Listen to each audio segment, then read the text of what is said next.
Ada makam di tengah hutan alas Purwo yang panjangnya 7 meter. Coba kalian tebak, ini makam manusia atau benda pusaka?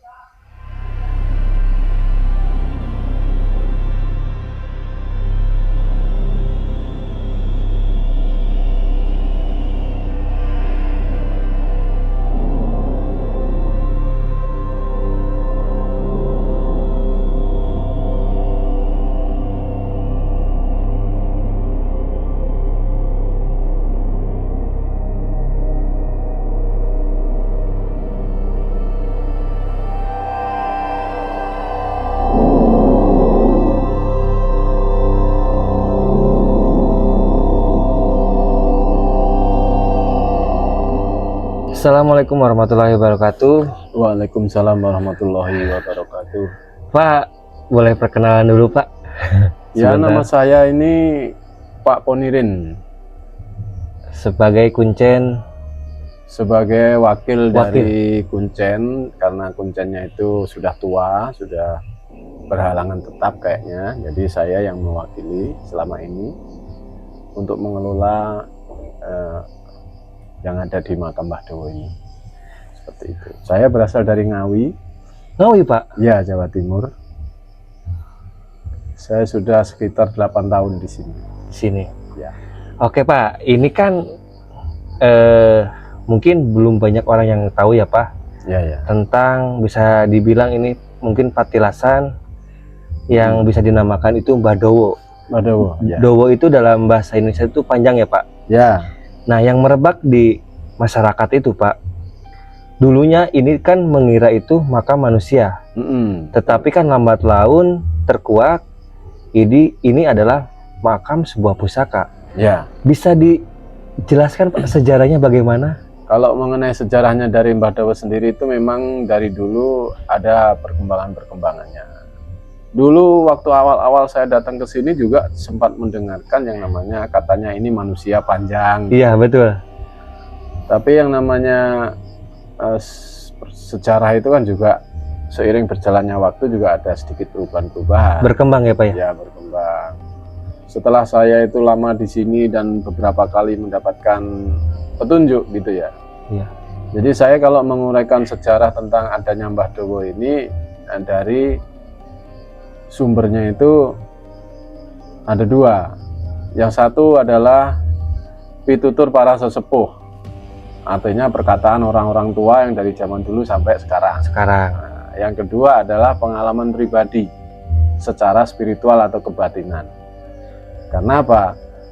Di Mbah Dowo ini tidak ditemukan catatan sejarahnya seperti prasasti atau lontar atau apa, itu kan tidak ditemukan. Iya. Jadi sumber sejarah yang bisa digali itu tadi itu saya ulangi, satu dari pitutur para sesepuh, artinya dongeng dari orang tua sampai sekarang. Turun menurun mungkin dongengnya. Turun ya.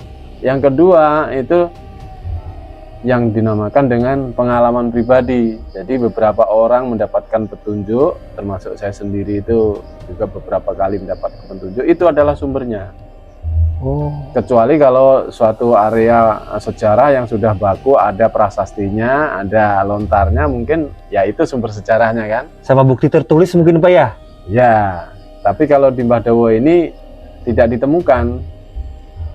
Jadi saya hanya akan menerangkan pitutur para sepuh dan pengalaman pribadi saya, kan seperti itu. Siap, betul Pak, betul. Satu, kalau menurut pitutur para sesepuh, orang-orang tua dari dulu sampai kini berkata atau bilang, memang Mbah Dowo ini sebuah pusaka tombak Dowo. Nah, bisa diartikan kalau dalam bahasa Indonesia itu pusaka tombak panjang. Iya. Nah, orang-orang dulu sampai sekarang bahasanya berkembang menjadi Mbah Dowo. Mbah itu kan orang yang dituakan, atau benda apapun di Jawa itu bisa dipanggil Mbah. Mbah. Sampai binatang aja kalau di Jawa ini kan dipanggil Mbah. Seperti kalau orang Jawa kalau ketemu harimau di hutan gitu, panggilnya Mbah. Mbah Belang dan lain-lain gitu. Oh, kan. Gitu. Iya. Jadi Mbah itu panggilan kehormatan. Kehormatan. Termasuk pusaka yang ada di sini dipanggil Mbah karena panjang, ya namanya Mbah Dowo, seperti itu. Nah, kalau sejarah perkembangannya sendiri itu menilai dari zaman dulu, memang pusaka Mbah Dowo ini adalah sebuah pusaka yang oleh empunya, yang empunya dulu memang ditaruh di sini untuk menjadi tumbal, untuk persembahan demi untuk ketentraman negara pada saat itu. Jadi karena ini terjadi pada zaman Kahuripan, kerajaan Kahuripan dulu. Kerajaan Kahuripan itu kan sekitar 1010 sampai 1024 Masehi. ya, ini kan eranya Erlangga. Iya, betul Pak. Itu pada eranya Erlangga dulu terjadi huru-hara yang ditimbulkan oleh wanita sakti yang namanya Nyai Calon Arang. Huru-haranya bukan perang, bukan apa, tapi sebuah fenomena alam yang bisa membuat penduduk banyak meninggal dunia tanpa sebab. Itu wabah, Pak? Iya, yang disebut pagebluk, atau di Jawa itu pagebluk. Pagebluk? Ya, pagebluk itu kalau era sekarang mungkin namanya ya kayak pandemi. Atau kemarin itu kayak COVID, itu sebagai contohnya. Ya. Di zaman Erlangga dulu memang pagebluk itu sudah sangat merajalela sehingga kerajaan itu sudah resah dan gelisah. Sehingga oleh Raja Erlangga dicarikanlah orang yang mengerti dan bisa menandingi ini semua. Akhirnya ditemukan yang namanya Empu Barada pada saat itu. Karena itu Raja Erlangga minta tolong kepada Empu Barada untuk bisa mengatasi masalah-masalah seperti ini. Akhirnya bertemulah namanya Empu Barada dengan sumber dari huru-hara itu sendiri, yaitu Nyai Calon Arang. Terjadilah perang tanding yang alhamdulillah kalau zaman sekarang itu Nyai Calon Arang berhasil dikalahkan. Tapi dengan kalahnya Nyai Calon Arang itu tidak serta-merta terus masalah selesai, itu enggak seperti itu. Ternyata ilmu gaib itu kalau sudah terkadung dilontarkan keluar, dia bisa memenuhi langit sebuah negara. Udara mungkin ya Pak, lewat udara ya? Ya namanya secara spiritual, secara batinnya itu seperti itu. Makanya walaupun Nyai Calon Arang itu sudah berhasil dikalahkan, ilmu aura spiritualnya itu masih berkembang di mana-mana, masih suka timbul di sana, masih timbul di sini seperti itu. Oleh karena itu Empu Barada juga nggak kehilangan akal, dibuatlah sebuah pusaka yang bisa menyerap energi-energi jahat seperti itu. Nah, pusakanya itu berupa tombak yang dibuat sedemikian rupa, panjang, dan setelah semedinya cukup, tombak itu memang melayang nancap sendiri di area sini. Alas Purwo? Di area sini. Oh iya. Di sini tepatnya. Tempatnya? Kalau semedinya di lereng gunung di Alas Purwo sebelah timur sana. Sebelah timur. Tapi pusaka itu mencari tempatnya sendiri, melayang. Iya. Nah, panjang ini bukan berarti tombaknya sepanjang ini, bukan. Jadi ini hanya pendaran sinar dari tombak itu sendiri. Pendaran? Pendaran. Jadi sinar itu kan berpendar-pendar. Oh iya, iya. Nah, tahu kan artinya berpendar? Pendaran sinarnya itu sepanjang ini. Kalau pusakanya sendiri nggak sepanjang ini. Nah, dia nancap ke sini, akhirnya dia menyatu dengan alamnya yang di sini. Makanya pusaka tombak Dowo ini tidak pernah bisa diambil orang sampai sekarang. Karena sudah menyatu dengan alam. Sesakti apapun orang tidak pernah bisa ngambil pusaka tombak Dowo atau Mbah Dowo yang ada di sini. Maaf Pak, saya potong. Nah, Oke, ya. Barusan Bapak, orang sesakti apapun tidak bisa mengambil pusaka ini. Ya. Emang pernah ada Pak yang mencoba? Ya beberapa kali ada yang bilang, oh aku bisa ngambil anu. Tapi yang dia dapat ternyata pusaka-pusaka lain yang pusaka itu kan seperti energi magnet gitu ya. Iya, energi, betul. Medan magnet itu. Jadi pusaka-pusaka lain itu juga suka datang ke sini. Oh kayak magnet nih Pak? Ya istilahnya di dunia kebatinan tuh pusaka itu kan ada kodamnya. Iya. Artinya ada penampakannya kan. Betul. Nah, begitu juga dengan kodam-kodam pusaka lain tuh kalau di alamnya sana setahu saya ya, itu bisa saling berkunjung atau saling berkumpul sesuai dengan istilah kayak jenis energinya atau madhabnya gitu. Iya. Energinya itu penolak bala, seperti sini kan penolak bala kan. Iya. Nah, yang jenis-jenis penolak bala itu pada berkumpul. Seperti masyarakat kita aja, komunitasnya pemotor gitu ya. Iya betul. Ngumpulnya dengan pemotor, komunitasnya olahragawan, ya seperti itu. Jadi pusaka sendiri atau energi sendiri itu suka berkumpul sama yang sejenis. Mungkin saling berkomunikasi ya? Ya, bisa dibilang. Kalau sampai segitunya saya nggak begitu paham. Yang jelas energi itu saling tarik menarik aja. Oh iya. Yang sejenis akan berkumpul dengan jenisnya itu sendiri. Kalau yang lain dia akan berkumpul dengan lainnya itu sendiri, seperti itu. Nah, yang dia dapat oleh orang yang tadi merasa bisa menarik pusaka, yang dapat yang itu aja.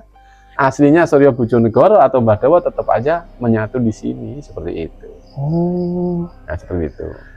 Nah, Pak, nyambung ya, Pak. Itu kan dulu tuh ada perdebatan ini makam manusia dan ataupun ada makam pusaka. Nah, yang saya lihat di media sosial yang menyebutkan makam ini makam pusaka adalah para spiritual. Apakah itu betul, Pak? Memang yang mengerti tentang hal-hal seperti makam atau petilasan seperti itu ya otomatis orang-orang yang menekuni spiritual, ya kan. Ini dikatakan makamnya pusaka tidak salah. Dikatakan makamnya orang juga nggak salah. Ini akan saya ceritakan. Siap, boleh. Jadi dalam perjalanannya dulu, begitu tombak itu sudah menyatu di sini, Raja Airlangga itu punya sepupu yang ada di Bali. Coba ditengok sejarahnya. Namanya sepupunya Airlangga yang ada di Kerajaan Klungkung Bali, itu sebagai raja juga. Klungkung Bali, nanti dilihat di buku sejarahnya kan. Iya. Sepupunya Raja Airlangga ada yang jadi raja di Bali di Kerajaan Klungkung. Nah, Raja Klungkung ini juga meminta kepada Airlangga supaya Empu Barada membuatkan satu lagi untuk di Bali. Karena di Bali sendiri Nyai Calon Arang ini berkembang pesat anak-anak muridnya. Memberikan teror-teror kegelapan juga untuk menebarkan yang namanya pagebluk. Kalau makanya di Bali itu namanya pangleakan atau ilmu lea, ilmu santetnya Bali sampai sekarang berkembang pesat. Percaya atau enggak? Iya kan? Betul. Nah, oleh karena ini adalah permintaan sesama raja dari Bali, nah, Empu Barada nggak bisa menolak sebagai, kan waktu itu Empu Barada itu sudah diangkat jadi kepala penasehat di kerajaan Airlangga. Dimintain tolong seperti itu, disampaikanlah oleh Airlangga kepada Empu Barada. Empu Barada tetap menyanggupi, walaupun dalam hatinya bilang tidak mungkin, karena pusaka sakti itu hanya dibuat sekali seumur hidup. Sekian waktu lamanya dia tetap tidak berhasil mencabut yang di sini bawa Bali. Akhirnya dia tetap di sini terus sampai sepenuh jiwa, sepenuh raganya. Akhirnya terjadilah sesuatu, malah dia berbalik, dia menjadi muksa di sini. Nah, itulah. Nah, dia juga berganti nama dengan Suryo Bojonegoro. Karena apa? Suryo Bojonegoro itu bukan nama orang, bukan nama barang. Dia ini adalah sandi perjuangan. Sandi? Ya. Berarti tanda ya, Pak ya? Sandi itu apa ya? Kode yang dipakai untuk misi ini, gitu loh. Jadi sandinya adalah Suryo Bojonegoro. Ini artinya gini, Suryo itu pepadang atau penerang. Cahaya. Ya, Bojo itu dipersembahkan untuk negara, gitu loh. Jadi penerang yang wujudnya pusaka ini memang dipersembahkan atau ditumbalkan untuk negara, gitu loh. Siapapun yang terlibat dalam rangka ini harus berubah nama menjadi Suryo Bojonegoro, tidak boleh menyebut nama pribadi. Seperti kayak kita perang negara aja. Kalau perang misalnya dulu kayak di dalam sejarah perang ada perang Janur Kuning gitu ya. Semua orang ketemu ya harus nyebut Janur Kuning. Kalau dia dikasih salam Janur Kuning tidak bisa jawab ya berarti musuh kan gitu. Sama dengan ini. Jadi siapapun terlibat dalam hal ini namanya berubah menjadi Suryo Bojonegoro. Itu yang saya setuju sebagai di sini juga makamnya orang. Walaupun dia bukan mati tapi dia mukso di sini. Itu yang mungkin sering ditemui oleh orang-orang yang bersemedi. Dia menemui seseorang. Misalnya kalau ada orang bersemedi di sini dengan tekunnya sebegitu, dia akhirnya ketemu sama sosok manusia gitu. Dia ini sebenarnya gitu loh.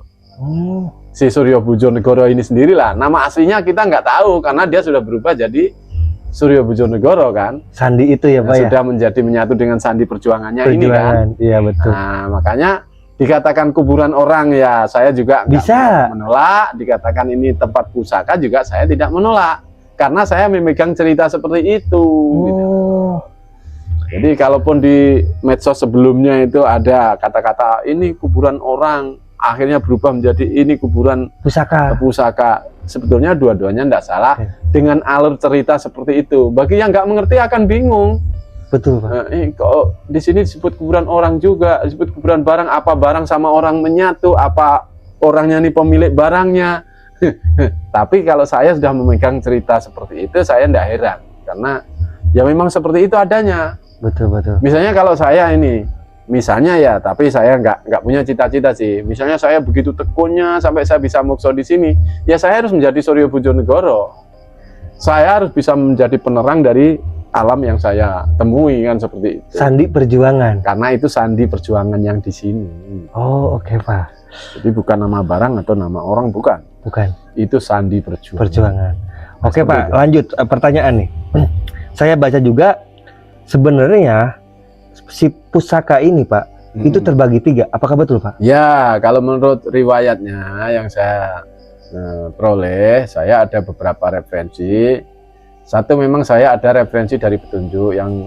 Yang kedua itu dari peziarah itu sendiri. Jadi saya tahun 2023 itu berkenalan dari peziarah, pengunjung di sini yang rutin. Yang rutin itu artinya dia berkala gitu loh. Iya. 1 bulan sekali dia pasti datang ke sini, dan orangnya itu dari Bogor. Yang bahasa dia ini siap mempertanggungjawabkan. Jadi dia punya cerita, Mas, saya ini punya kelompok. Yang kelompok saya ini 1 bulan sekali, kelompok saya ini harus mengunjungi Eyang Suryo Bojonegoro atau Mbah Dowo di 3 titik. Titik pertama itu ada di sini, kalau boleh saya sebut pertama katanya. Titik kedua ada di Gunung Tidar di Magelang. Titik terakhir ada di Taman Nasional Ujung Kulon.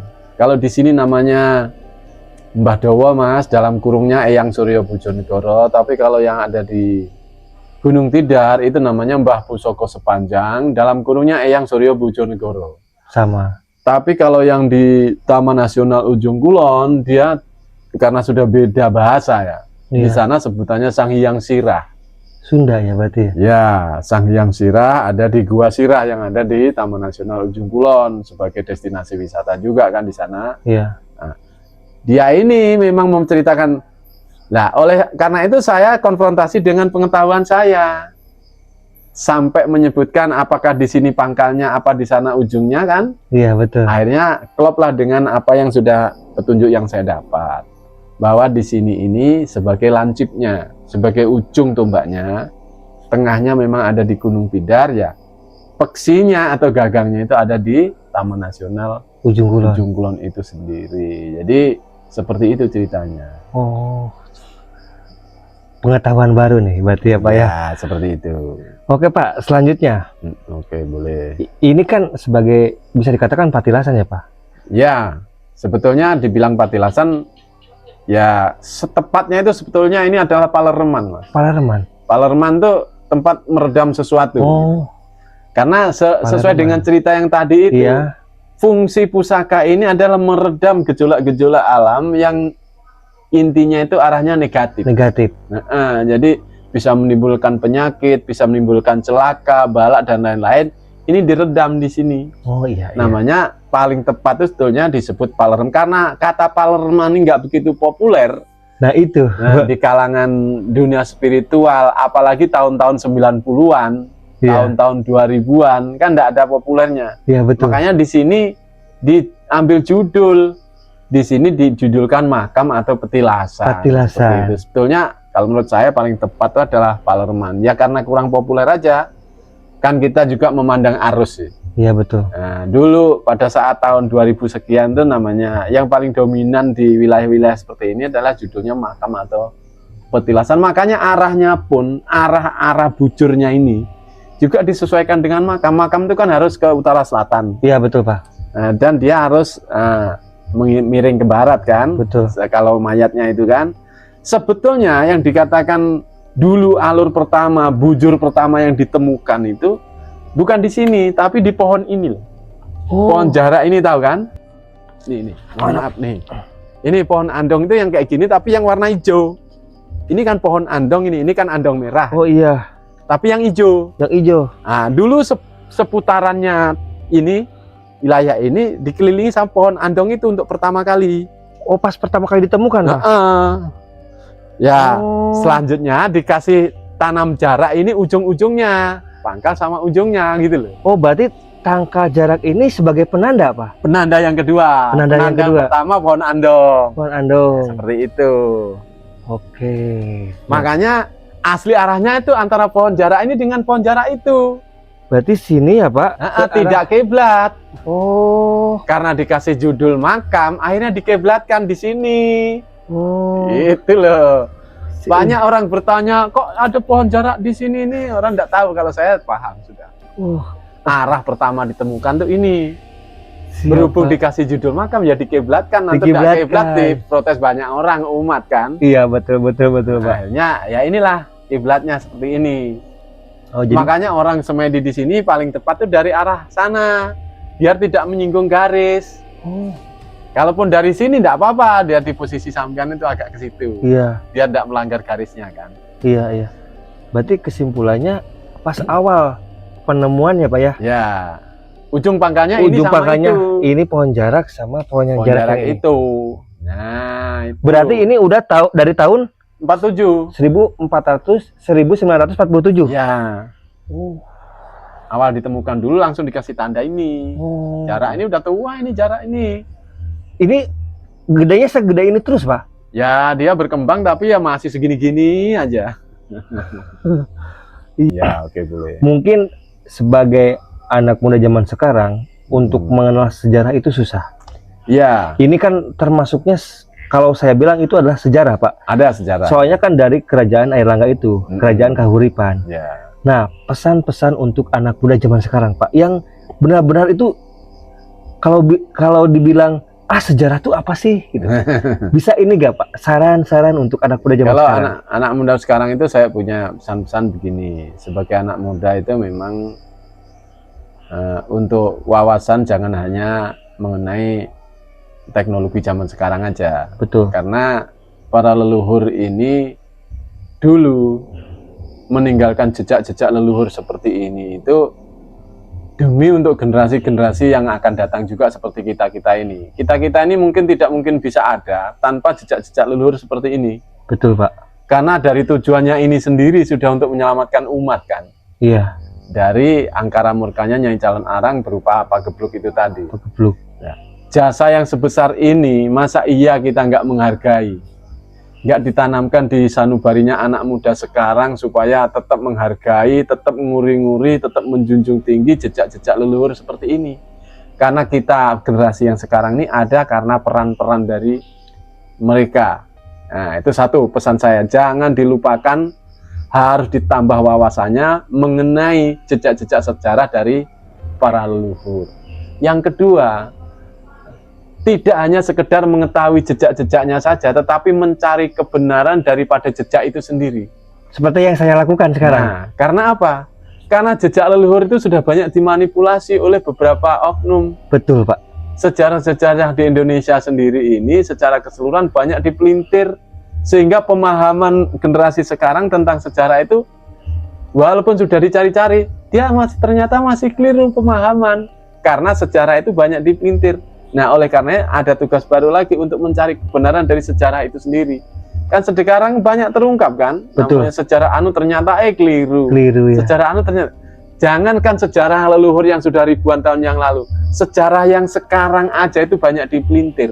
Seperti kerusuhan-kerusuhan yang ada di Jakarta. Iya. Di KM 50 misalnya. Iya. Atau di pembunuhan A, B, C, dan D. Itu kan selalu dimanipulasi oleh para penguasa. Betul. Nah, oleh karena itu tugas generasi muda juga mencari kebenaran semampunya. Memang tidak ada paksaan, tetapi orang yang ingin mencari kebenaran itu harus kita dukung. Siapa? Mungkin Pak, dari kami ya, kami berasal dari Bandung, mengucapkan terima kasih Pak atas waktunya. Sama-sama, Mungkin kalau kita tidak bertanya seperti ini, kita tuh seperti ada dalam kegelapan Pak. Iya, kayak tadi yang barusan Bapak sampaikan kan, mencari sebuah kebenaran itu dari ada yang bilang A, ada yang bilang B. Nah, di antara kita itu seperti di tengah-tengah Pak. Mencari kebenaran. Alhamdulillah sekarang Bapak sudah menjelaskan dan saya juga sekarang pengetahuan tentang sejarah. Dulu kan waktu SD SMP itu kalau nggak salah SMP kalau nggak salah tentang kerajaan Airlangga. Ternyata dulu saya belajar dan sekarang ini ini ada bukti nyata. Nyatanya. Terima kasih Pak waktunya. Semoga sama-sama. Bapak selalu diberi kesehatan. Amin. Dan semoga di lain waktu kita bisa ketemu kembali. Iya, sama-sama dah. Assalamualaikum warahmatullahi wabarakatuh. Waalaikumsalam warahmatullahi wabarakatuh.